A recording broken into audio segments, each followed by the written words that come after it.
Coastal Carolina came into a very tough environment here on the road, between Marshall being 5-0 at home, and it was the annual 75 game here in Huntington, West Virginia. The Chants were 5-4 going into this one, but only 2 of those wins were in conference play.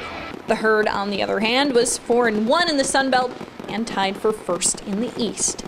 If you looked around the stadium, you could see the number 75 was seen everywhere, including on Coastal's helmets. The number pays tribute to the 75 people lost in the Marshall football plane crash in November of 1970.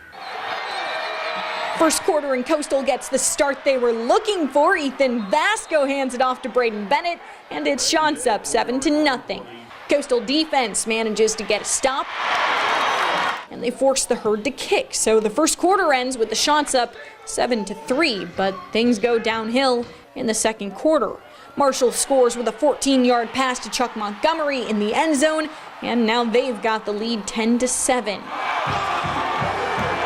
Coastal gets the ball back but can't capitalize, and they're forced to kick, but it's blocked, and the Herd returns it 65 yards for a touchdown. Coastal was down 17-7 at the half, and it could have been a tied game if they made that field goal. Second half now, and Marshall's momentum continued. Quick scramble and a little toss to Christian Fitzpatrick, and nobody is there to stop him. Coastal is down 24-7. Fourth quarter, and Coastal fumbles the ball for the third time in this matchup. Marshall recovers, and they do get to the end zone on the next play. Coastal managed to find somewhat of a spark as the last quarter continued.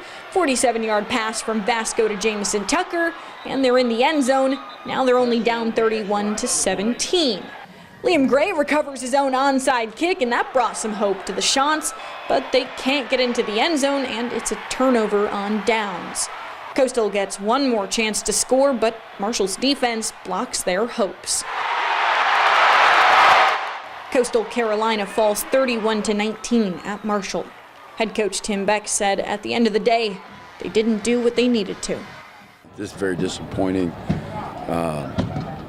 I thought we played hard. There was a lot of good things that took place in the game, but we didn't make enough plays at the end of the day to win the game. I'm proud of the fact that our guys continue to fight, and for that, I'm thankful for them. We just got to find a way to make some plays. Coastal drops to 5-5 on the year, and for the first time since 2019, the Chanticleers will not have a winning record in the Sun Belt. The best the Chants could do in conference play at this point is 4-4, but they would have to grab those remaining 2 wins of the season. Coastal Carolina will return home next week to take on Georgia Southern, and they'll end the year with Georgia State. In Huntington, West Virginia, Tegan Brown, WMBF Sports.